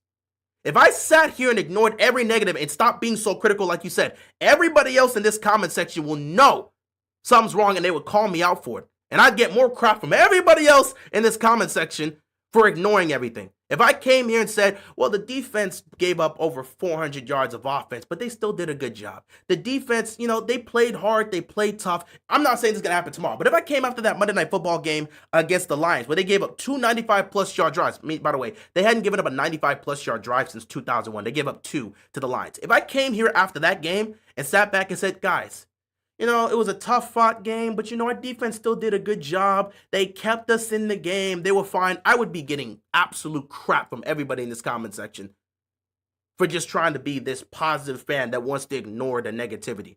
I'm going to be giving praise when the team does well, but I'm also going to be critical when they're not doing well. That's being fair as a fan, especially when I'm covering the team and discussing the team and talking about the team. I have to be fair. I have to be objective. I am a fan of this team, but I will not ignore all the issues that are happening here. I can't. That would just be disingenuous, and I'm not going to do that. Especially because I've been here for years being the same person, and all of a sudden I become this happy-go-lucky, positive fan that never speaks on the negative. I'm going to speak on both sides. When the team does well and great, I'm going to be praising them and speaking like, yes, great, doing your job. Roquan Smith has not played well through much of these games. But last week against the Cleveland Browns, Roquan Smith played fantastic. He was sensational. I had nothing but praise for Roquan Smith. Despite the fact that we were playing against a Browns offense that isn't great, I had nothing but praise for Roquan Smith. I talked about the defense establishing their dominance in that game. I'm going to give praise when it's due, and I'm going to be critical when it's due. That's called being an objective fan. You don't have to like it, but I can't sit here and lie. Especially to all these people that come in and tune into my content that understand that I'm trying to be objective here. I've always been objective. Always. Even during the Flacco days, even before then, I've always been objective. It's the same mantra I have for my basketball team. I have to be objective. I can't just sit here and because you don't like me being critical of the team, I just should be radio silent. I'm not going to do that. Can't do that here. I'm sorry. That's just not being genuine. And I'm not going to disrespect everybody that watches my content, everybody in the comment section, by just pretending that everything is just A-okay and nothing's wrong. Oh, we lost Marcus Peters, all the running backs. J.K. Dobbins was supposed to be the guy that season. That sucked. And that team had grit and fight in them, which was great to see, but we need to see the grit now.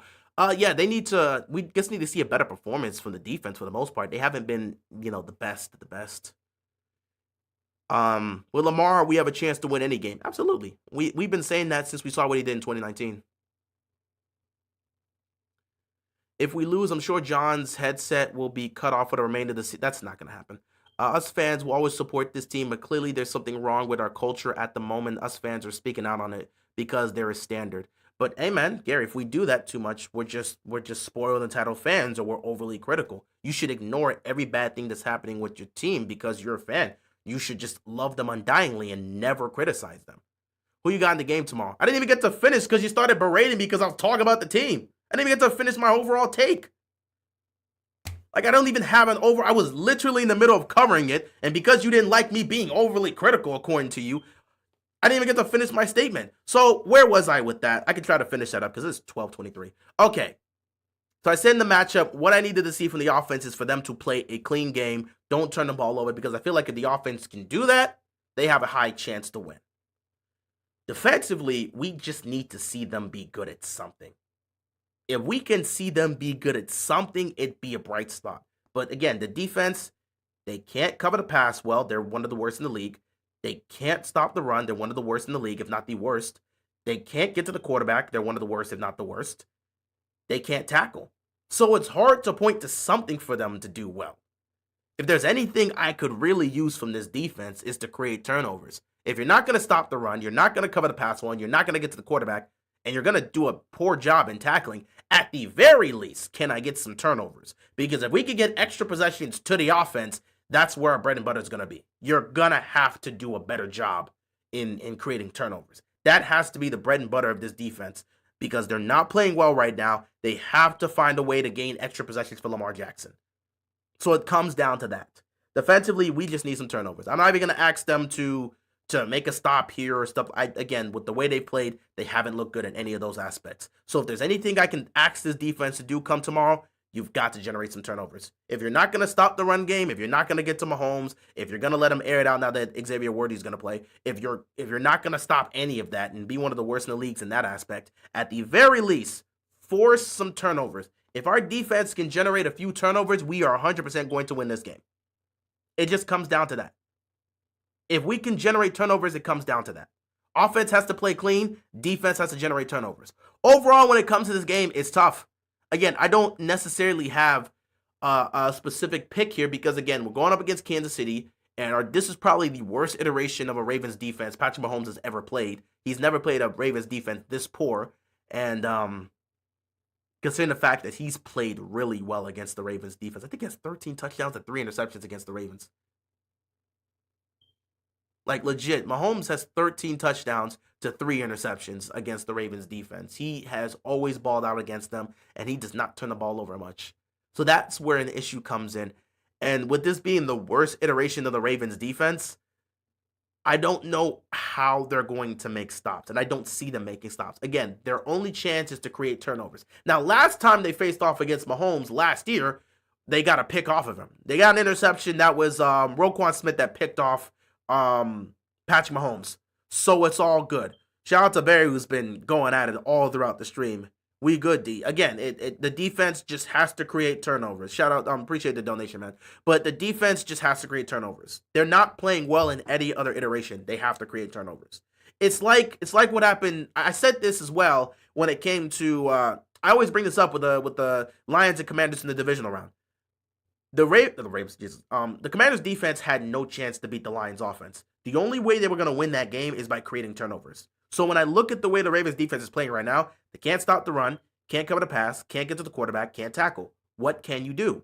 You can create turnovers. If you create extra possessions for the Ravens offense, that's what it has to be. We have to lean on our offense right now. The offense is the strength of the team. They're leading the league in scoring at 37 points a game. So if the offense can get going, you have a chance. Not to mention, Kansas City's offense right now to start the season has not been great. They don't have a run game. Their running game hasn't been great. So they don't have a run game. The receiving core is nothing to sniff at, though. They're getting Xavier Worthy back. So they're at least getting some firepower. So the Chiefs, they can't run. Their offensive weapons aren't the best, and Travis Kelce is showing a high level of aggression. Him and Mahomes have not been on the same page, and Mahomes himself has not played well for much of the season. Mahomes has missed a lot of throws. Like, no one's talking about this. The deep ball has just not been there for Mahomes. It has not. I've seen him miss throws he should not be missing. He's missed some bad throws throughout these first 3 games. So Mahomes is not looking the best.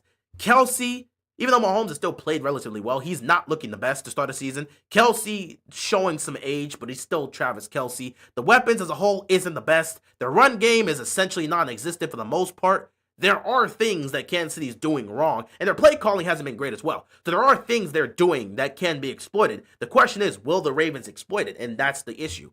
Or not, that's not the issue. That's the main concern. Will they exploit it?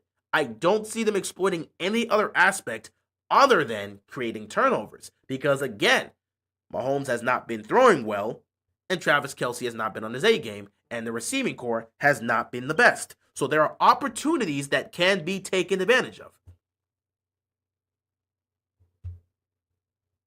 I'll see you at the game. We good. It's all good, man. But there are opportunities that can be taken advantage of here. There are opportunities that can be taken advantage of. If the Ravens defense can create turnovers, they have a shot. But there's nothing else they do well against. At least if it was last year, I could sit back and say they can stop the run, which again would at least be something. But the Ravens defense doesn't have anything good right now because they're just not on the same page. But if they can create turnovers, you have a shot. Just take the ball away from Mahomes and give it a chance. Key matchup, or should be matchup, Worthy versus Wiggins. Zachary Orr better scheme that one-on-one. We don't move our corners. Everyone sticks on the side they are. So if you motion Worthy to the right side, whoever is, if you have Worthy right here and he's being guarded by Nate Wiggins and you motion him to the right side, well, he's just going to be guarded by Awuzie now. We don't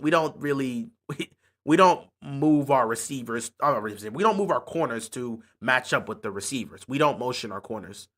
If your corner is on the left side and the receiver motions to the right, whoever's the corner on the right side is ultimately going to cover him. We don't move our corners with the wide receiver. We don't do that. So, we're not going to see a lot of moments with that. But at the same time, we will see moments where Worthy and Wiggins are matched up. So, yeah, he's not going to scheme that for a one-on-one situation. But there will be moments where Xavier Worthy is being guarded by Nate Wiggins. We're allergic to takeaways. They got to catch the ball, man. They just got to catch the ball. A great hope would be Malachi Stark's first NFL pick. He could have had that in week 1, but he didn't have the hands. Did anyone know that we had a total of 3 data and decision analysis in 2023? Now we only have 1. I wonder why John and his decision-making has fallen off even more. Hey, if I speak, D-Hop is going to show out against his former team if he gets the ball. They got to figure out what they're doing with these snaps, bro. They got to figure out what they're doing, man. Tylan Wallace, man. Listen. We all got love for Tylan Wallace. We all got love for Tylan Wallace, dude. We all do. We all got love for Tylan Wallace. And he's as underrated as can be. And I'm not saying I don't want him on the field, because this guy, every time he's on the field, he makes a play. But guys, we're watching what Tez Walker is doing when he's given the opportunity, right? Tez Walker needs to get more chances. Like we need more snaps from Tez Walker. Are you watching this dude's route running? He's put in the work and he's getting open. We need to see Tez Walker get more opportunities. I want to see what this guy can do. And it's going to be even tougher now. It's going to be tougher. They're not cutting John Harbaugh's headsets. Come on, bro. Let's chill out. But it's going to be tougher. I think it's going to be tough to really... It's going to be tough to mix these snaps up. I'm really trying to figure out the snap count for how they're using these weapons. And you're getting Isaiah Likely back now. So how does that work into the case? Because you know what Likely can do. I don't know. I'm just feeling like I want to see more of Tez Walker. Oh, yeah. Tez missed his 4 touchdown streak. Hey, man, listen. He got that same comparison with Torrey Smith. Both of them had their first 3 catches be touchdowns. So it's all good. We weren't expecting every catch he made to be a touchdown. But I want to see Tez Walker get more snaps, because I want to see him get more opportunities, because I think this is a guy, we're seeing it, man. His route running is really clean right now. He's put in the work. You can tell he's been putting in the work. He's been doing a lot of work with D-Hop. He might have been doing some work with Rashad Bateman as well, with how clean his route running is. I'm just telling you, man. Tez Walker should be getting more looks. But, you know, it's just, I don't know how the snaps are being divided, because you've got, this is where you have a lot of weapons that you got to use. D-Hop can make contested catches. He's got to be on the field. And Tyler Duncan already talked about giving, you know, D-Hop as many snaps as possible as time continues to go on. He's going to continue to ramp up D-Hop snaps the more the season goes on. They're trying to ease him through, but they're going to start slowly ramping up his snaps. So since they're going to start slowly ramping up his snaps, we're going to see more and more of D-Hop. So he's going to be on the field more. But then you also know you got to have Rashad Bateman out there, and you got to have Zay Flowers out there, because those are your top 2 receivers. So you got those guys out there. But then you got Mark Andrews you've got to worry about. Okay. And now you got Isaiah Likely coming out there. And you got to give him snaps. And Charlie Kolar's played well enough to where you want to give him snaps as well. And Tylan Wallace is a reliable weapon. So it becomes a point where you have so many useful weapons to utilize that you have to figure out the snap countage. How is that going to work here? Wow, they just gave up 14 unanswered points. Jeez, man. You've had all the time in the world. You just gave up 14 unanswered points. But, we got too many weapons to utilize. And since we got too many weapons to utilize, guys are not going to have as many snaps as possible, which is why I'm looking at this and saying, listen, if Tez Walker is showing it on the field, you got to give him more snaps. Tez Walker has the capability of being a very, very good weapon. We got to give him. We got to give him more opportunities. We have to. And if it feels, if it comes down to Tylan Wallace getting reduced snaps, I'll deal with it. What's going on, Sam? Appreciate you tuning in. Sorry, it's a little bit of a late stream. We're here at 12:30. We're gonna close up soon because I gotta get ready for the trifecta. Tomorrow is just, we're gonna be here for the trifecta for tomorrow, so I gotta make sure I get enough rest. How would you feel if Lamar throws a Jackson 5, Henry rushes for 2 touchdowns, and we lead like the Bills game, and Kansas City catches up, but still down by 3, but still down by 3 scores, and we still win. So like if we have an offensive explosion where we dominate, put up 49 points, but the Chiefs catch up, but we still win by 3, how would I feel? I mean, I'd be happy we won the game because we won in Kansas City. We haven't done that since 2012. But again, it would more so go back to what we've already seen through 3 games. The Ravens have the best offense in the league, and the Ravens have the worst defense in the league. If they give up 49 points to the Chiefs offense, that's not, or in this case, it'll be it would be a 46 points, because you said if we would win by 3. So if Toronto scores 49-46, that's not going to be a good look for the defense.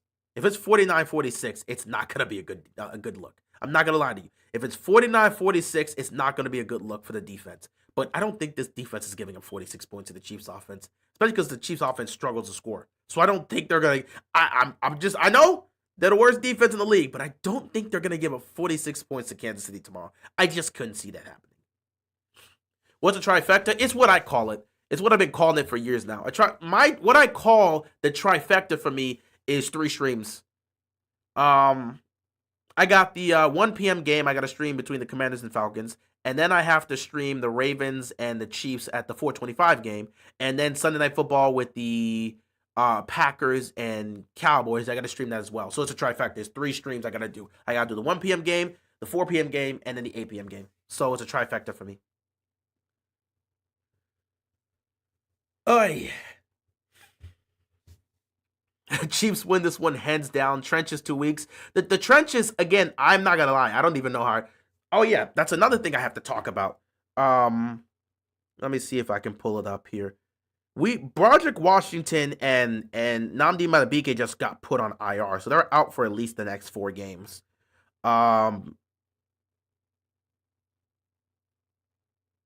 Here's our D-line for tomorrow.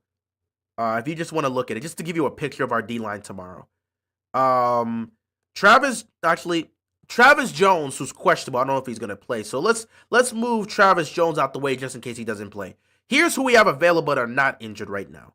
Josh Jenkins, Aeneas Peebles, Brent Urban, Josh Tupou, and CJ Okoye. That's our D-line heading into Kansas City. And you may get Travis Jones to be added on that. I'm not exactly sure how this D line is going to perform. I'm gonna be honest, and you may get Kyle Van Noy, for you may get him to play in that game, which you could always use help with the pass rushing unit. He's one of our best pass rushers. But in terms of that D line, I don't have an idea as to how we're gonna play tomorrow. I don't. This is not our starting unit because again, Matabike and Washington are on IR, and Trent and Travis Jones may not play. So I don't know how our D line is going to look. Again, this is our available D line for tomorrow. Josh Jenkins, Aeneas Peebles, Brent Urban, Josh Tupoyu, and CJ Okoye. I'm not sure how they're going to perform because we've never ran this D-line formation here. So I have no idea how they're going to look. I'm being honest with you. I have no idea how they're going to look. I can't give you an assessment based off of guys that haven't been out there as a collective unit together. So I have no idea how these guys are going to look.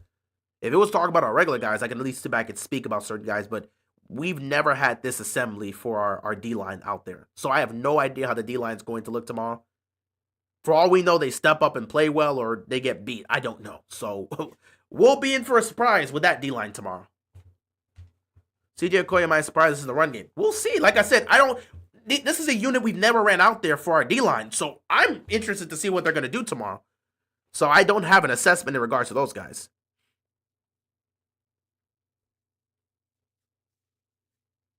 We're in a weird scenario where I'm a Browns fan rooting for the Ravens over the Chiefs. That's funny. That's really funny. I want to beat the Chiefs in the playoffs. Can't talk about the playoffs. We got to deal with the regular season. We have no idea what we will see come January, assuming the Ravens do make the playoffs. We're putting up 40-30.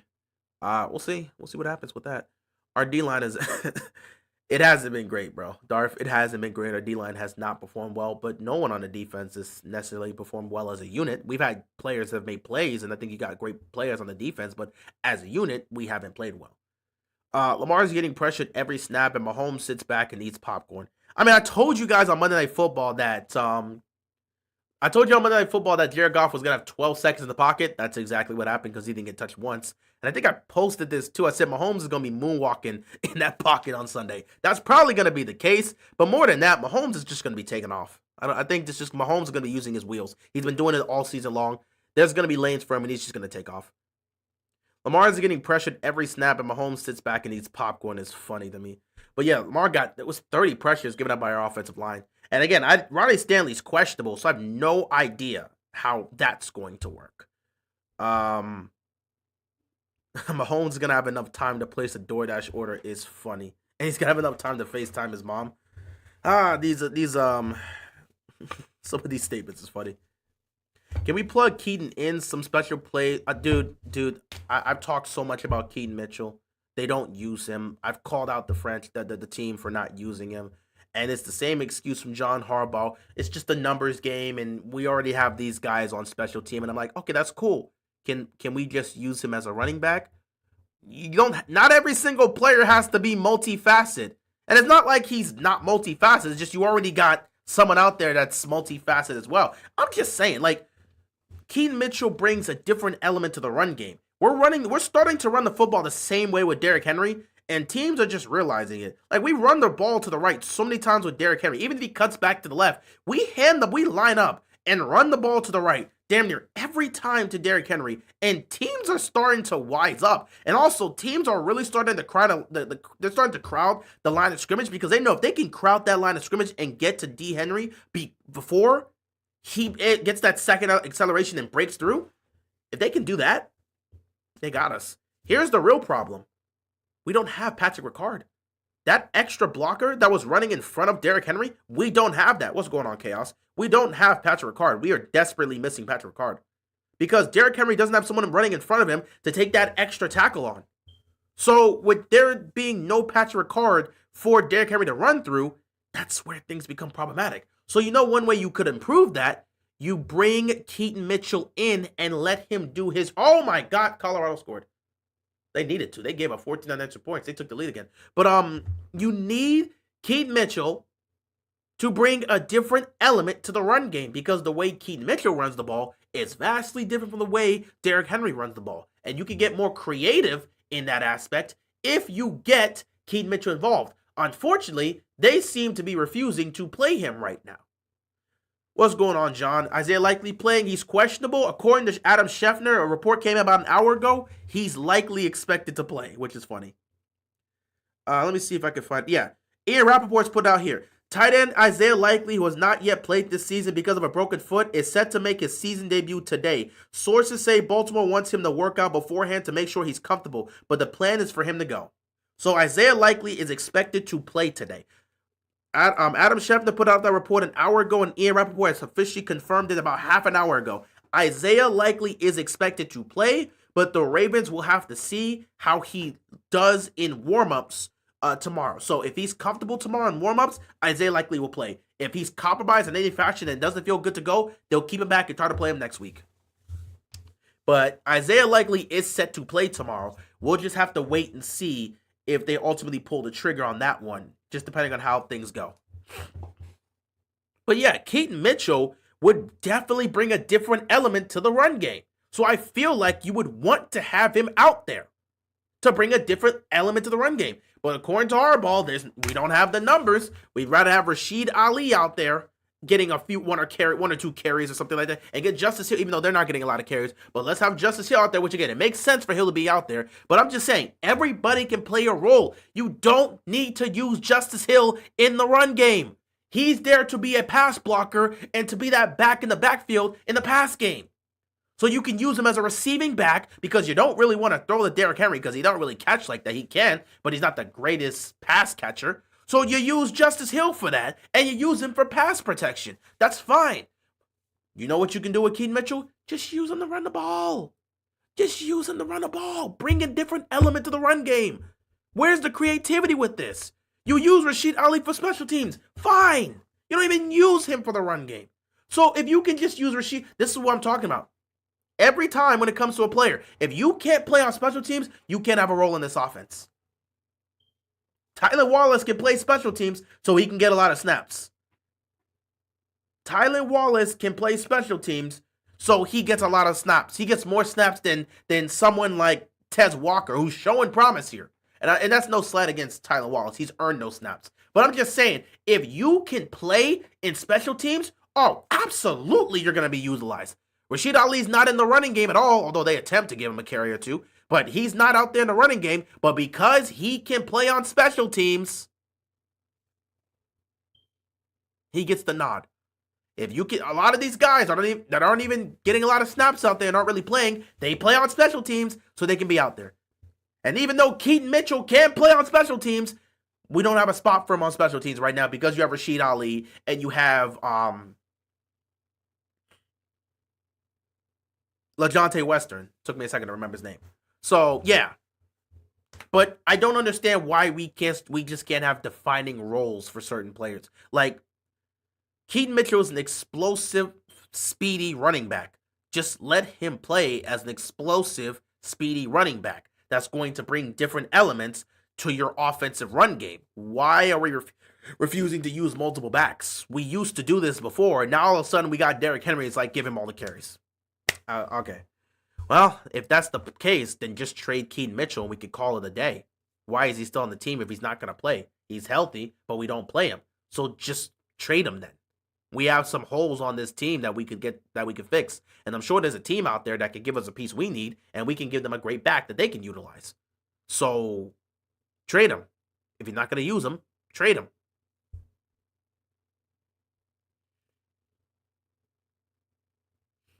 I saw all of them, Virginia. Oh, yeah, the Virginia, that upset was crazy. That upset was crazy. They stormed the field. That's probably one of the craziest fan field storms I've ever seen. It's ironic how we lost to the Chiefs because Likely's foot was on the line. Now he's coming to play the Chiefs off a foot injury. Yeah, that's nasty. But yeah, that Florida Virginia game was crazy. There's been a lot of losses today. A lot of upsets this week. Rashid Ali is good on special teams. Yeah, he is. But all he does is play on special teams. You don't see him out there running the ball. I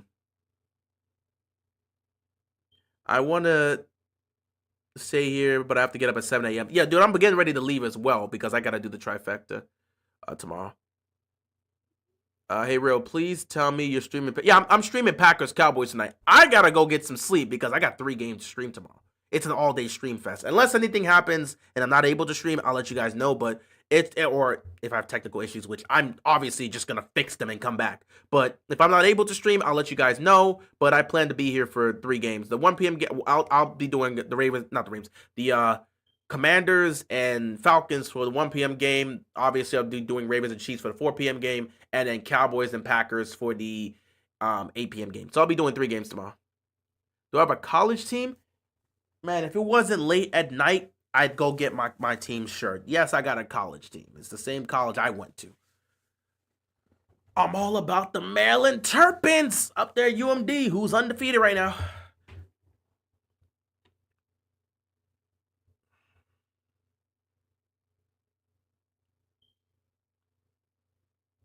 So yeah, I'm all about the Terrapins, bro. And they're undefeated right now. I see people. This is I hate people trying to come. He's not going to do it. But people keep talking about Malik Washington, bro. He should transfer to a higher school. There's going to be some offers, bro. Please, can we have something good over here for once? Every time we get something good at quarterback, they end up transferring. Can we just keep something here? And Malik wants to stay here, so hopefully he does. But yeah, Malik Washington been showing out. I mean, we got a quarterback here. We got a quarterback here. Maryland's playing well. So, yeah. And so I'm a Terps fan. That's where I went to school, so I got to support the team. I might try to get up. I'm technically an alumni, so I might as well try to get up there for one of these games one of these days. So, I might try. I don't know. I'm going to see. I think I got to check that stuff. I'm pretty sure as an alumni I could get a ticket. So I'm just saying, I should go to one of these games this season. I know. You know what? When is prom? So if I'm about to go to that game, like I'm really thinking about this. I'm like, they keep sending me letters. I know for a fact. I'll do that later. This has nothing to do with this. I'll do that later. I gotta go to a game this season. I gotta go to a game. I absolutely do. But yeah. Let's finish this up, and then we could probably call it a night here. Anyway, Ravens Chiefs tomorrow. We'll be here for that. We pretty much said what the Ravens have to do to win. Overall, it's gonna be a crazy contested game that's going to come down to the wire. Don't really have a specific pick here, but again, if the Ravens are able to do what I said they need to do, they should be fine. Marlowe's been arguably the worst player this season. He's been bad. Honestly, I think people have like, isn't he giving up like 140 passer rating when quarterbacks target him? He hasn't been great. Am I going to go to a Ravens game this season? I don't know. I may try to, but I'm not sure. I try to go to one every single year. I don't know if I'm going to get to go to one this year. I'll try, but I don't know. I may. I did go to one last year, so I'm going to try to go to one this year. But I don't know. And I have to pick a game that I would look to try to go to. So I'll see. But I'm not exactly sure as of right now. Been the worst player? Do you say the worst player on the team or worst player on the defense? Because I don't know if Marlowe's been the worst player on the team. Worst player on the defense? It'd be conversations. In regards to that. Yeah, the cornerback from Florida State got trampled, and that's not safe for players. That was the first thing I said when that happened. I was concerned because I was looking at him like, did he just get trampled? It's like hundreds of kids. Hundreds if not thousands of college students were just on that field. I'm like, he got trampled. Is he okay? That's just dangerous. Nnamdi Madubuike out 4 games. Yeah, he got Nnamdi Madubuike and Broderick Washington got put on IR, so they're going to be out for the next 4 games. One guy I'm looking forward to in his debut is CJ Okoye. We'll see what he does, man. We will see what he does. I got Indiana and Ohio State. Nice. And man, let me see here.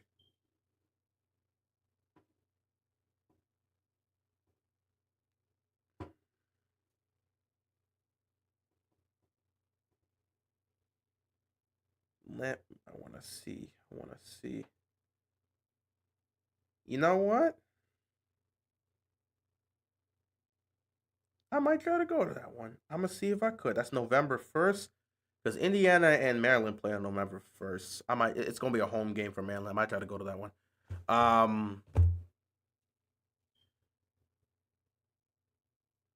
But yeah, we'll see. Thank you. I have to work, sadly. I can't. I can at least listen to the Chiefs Ravens. Yeah, I'm gonna do that. I'm gonna do what I can with the commentary tomorrow. Gotta be on it for the most part. Um, but yeah, Malik is definitely that guy, man. He's been showcasing it so far. Nobody's been worse than Fa Lele. That's a conversation for a different day. One word when it comes to winning this game: defense. I mean, they got to make plays. Again, I don't see the defense making stops. They just got to create turnovers. Marlowe's not been Brandon Stevens bad, but he's not good. Yeah, he's been getting cooked. He's got to play better.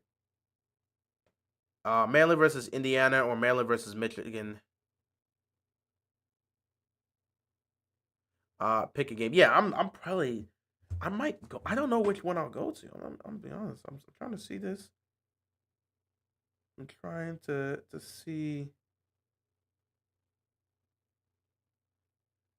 You know what? I'm gonna try to go to one of those games, either Indiana or against Michigan. Both games are gonna be at home here, so I do I still have my ID? I don't think I ever got rid of my student ID. It don't matter. I have my information. I can make it on campus. But yeah, I'll see if I can go to one of those games if I'm not working that day, because sometimes I do work on the weekends. But if I'm working that day, I can't go. But if I'm not, I'm going.